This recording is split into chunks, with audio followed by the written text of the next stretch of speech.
부분 인테리어 같은 경우에는 고객님들이 범위가 작다 보니까 좀 가볍게 생각하시는 경우가 많은데 기존 공간과 새로운 공간이 어우러져야 되기 때문에 조금 더 꼼꼼하게 현장을 검토하셔야 해요.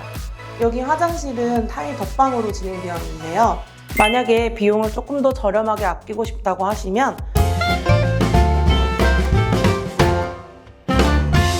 안녕하세요. 일상의 가치를 더하는 인테리어 인풀 디자인입니다. 반갑습니다.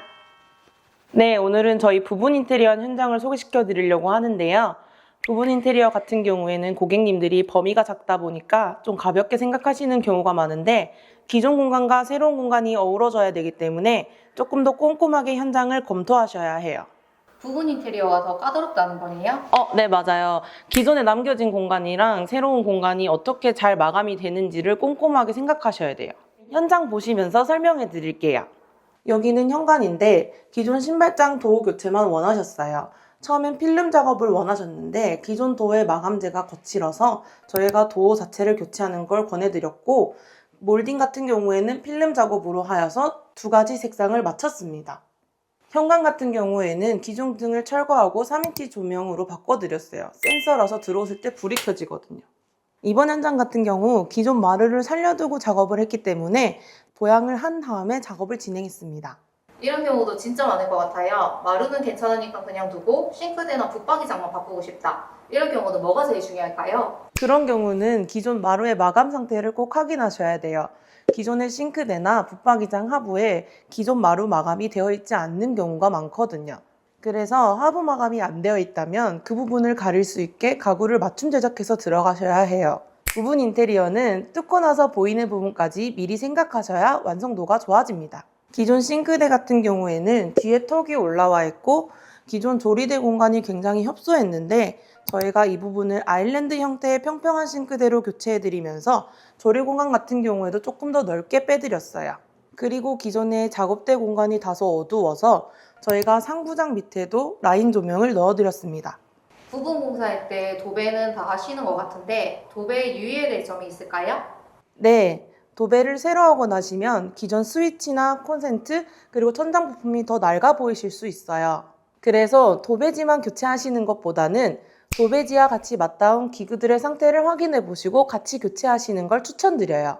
이번 현장 같은 경우에는 도배도 새로 다 교체를 하셨는데 저희는 콘센트랑 기기류도 교체를 권했으나 고객님이 교체를 원하지 않으셔서 저희는 도배와 천장 기물만 교체해 드렸습니다.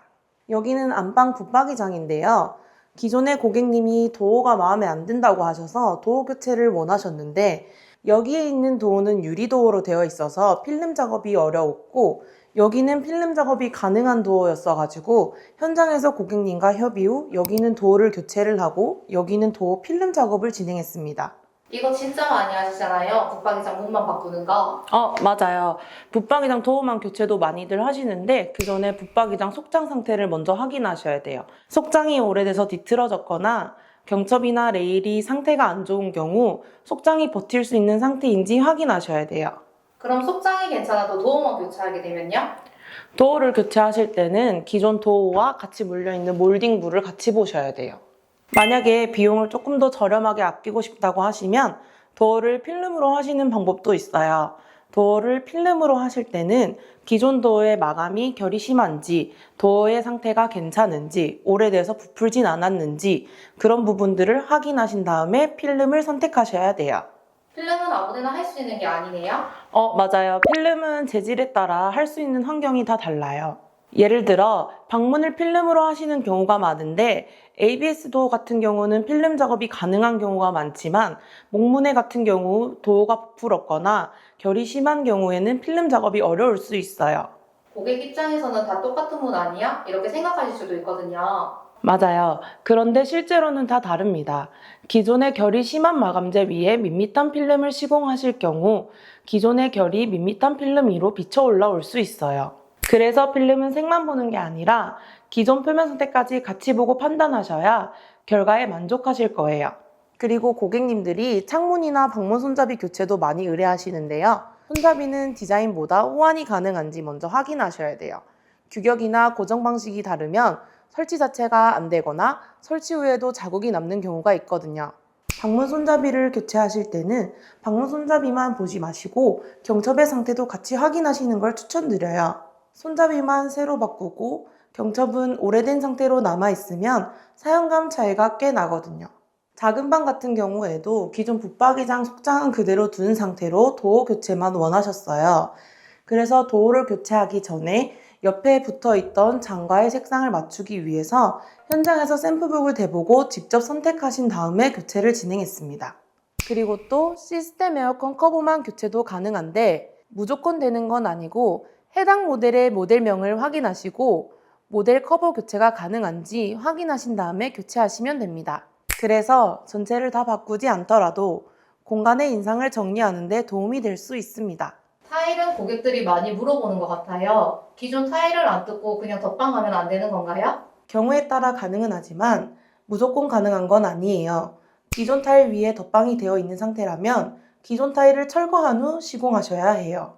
그러면 덧방 이력이 없으면 괜찮은 건가요? 그것도 바로 결정하시면 안 되고 기존 타일의 상태를 꼭 확인하셔야 돼요. 기존 타일의 상태가 들뜸이 있는지 혹시나 문턱의 높이가 너무 짧진 않은지 그런 부분들을 확인하신 다음에 결정하셔야 돼요. 여기 화장실은 타일 덧방으로 진행되었는데요.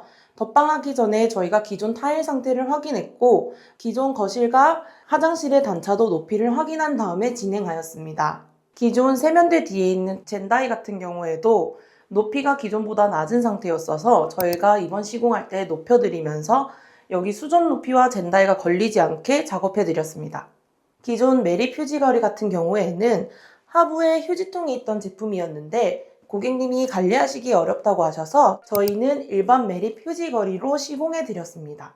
여기는 안방 욕실인데요. 안방 욕실 또한 공용 욕실과 똑같이 세면대 뒤턱의 높이를 높여드렸고 욕조를 교체하시길 원하셔서 교체하시면서 전면 부분은 타일로 마감해드렸습니다.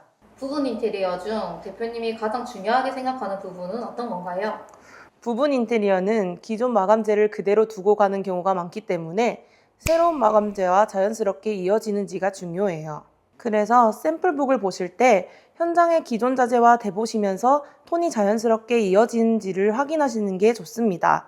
같은 하이트라고 하여도 같은 베이지, 같은 무드의 톤이어도 현장 조명이나 기존 자재에 따라 전혀 다르게 보일 수 있어요. 오늘 내용을 들으니까 부분 인테리어가 절대 가볍게 볼 공사는 아니네요. 맞아요. 부분 인테리어는 기존 공간과 새로운 공간을 자연스럽게 연결시키는 공사라고 보시면 돼요.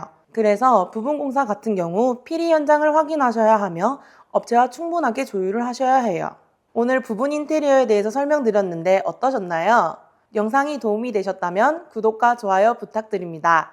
다음 영상에서 만나요. 안녕!